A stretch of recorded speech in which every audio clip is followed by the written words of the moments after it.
Saba's stories. Ali Baba and the 40 Thieves of Baghdad.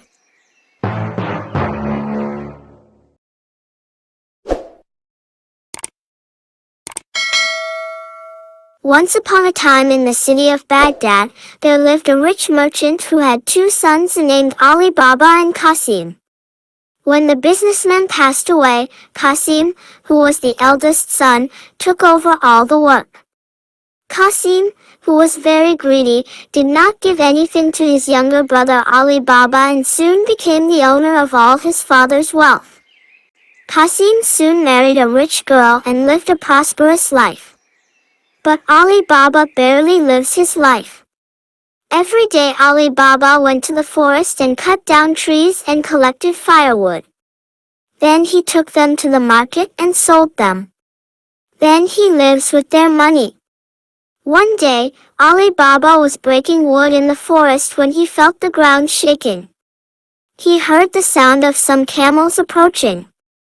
From a distance he saw 40 men with their faces covered approaching on camels. Ali Baba hid behind a tree. Those 40 men each had bags with them. They passed through the forest and went near the big boulder at the foot of the mountain. There they dismounted from the camels. They carried swords and weapons. Ali Baba knew from the swords and guns they were carrying that they were thieves. So he quietly followed them. The chief of the thieves went in front of the mountain and said, "Open up, Sesame." The big boulder moved away and a cave appeared behind it, and all the thieves entered the cave with their bags and the cave door was closed again.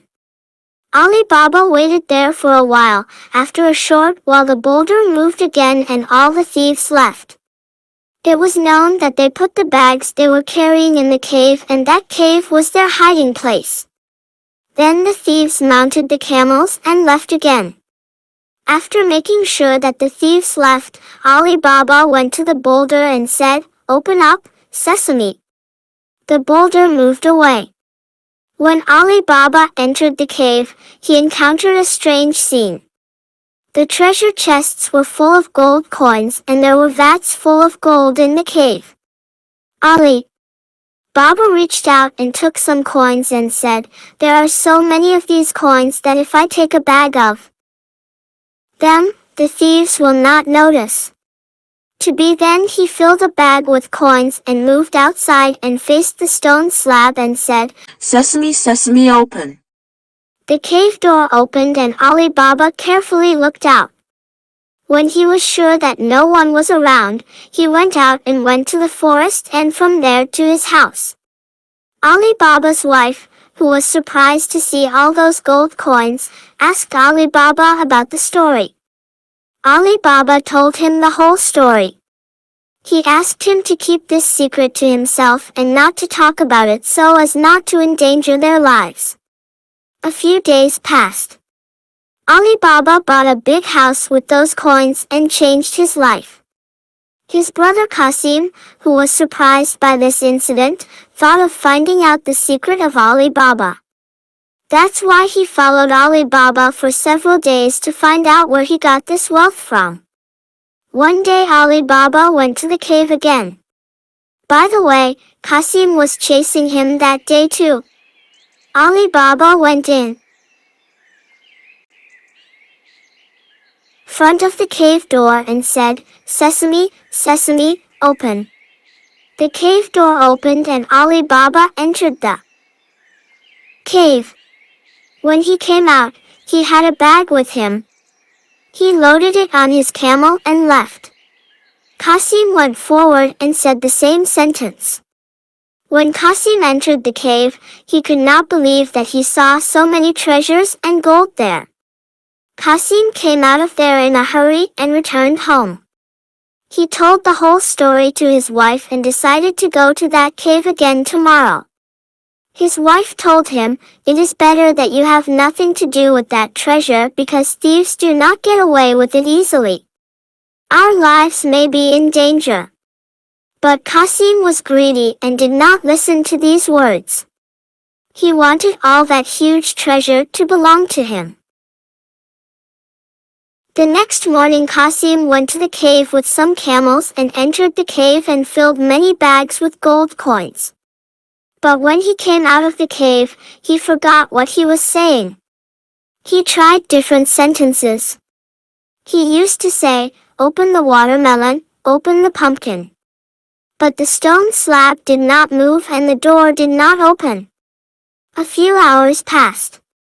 Suddenly the door of the cave opened and to his surprise he saw that when the door of the cave opened, the thieves entered the cave. When the robbers saw Qasim with those bags full of money, they got angry and attacked him and killed him with sword blows. The thieves left him there in the cave and left. The next morning, Qasim's wife, who was very upset that Qasim did not come, went to Ali Baba and told him the story. Ali Baba cautiously went to the 40 thieves' cave. When Ali Baba entered the cave, he encountered the body of his brother Qasim. He found out that the thieves killed his brother. He put his brother's body on a camel and put a cloth on it and started towards his brother's house.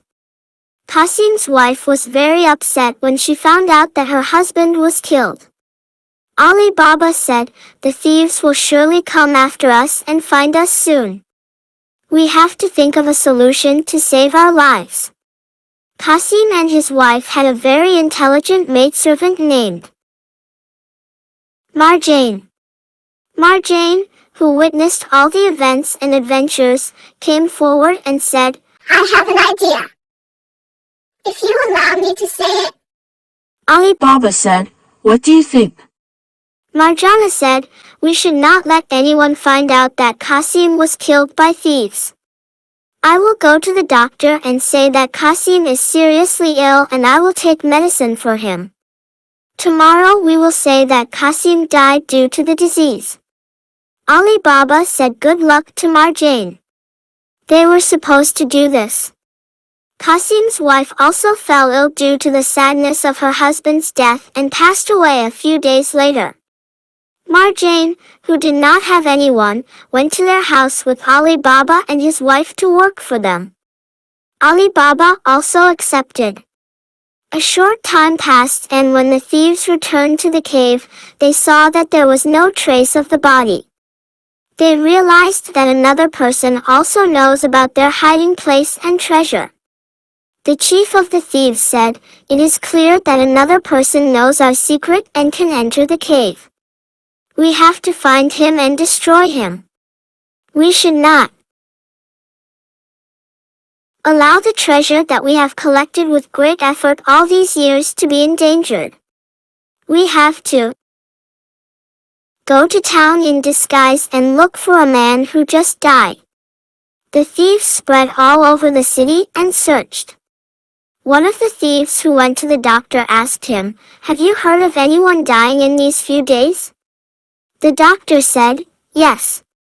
Qasim died a few days ago due to illness. His maid also came to me and bought some medicine.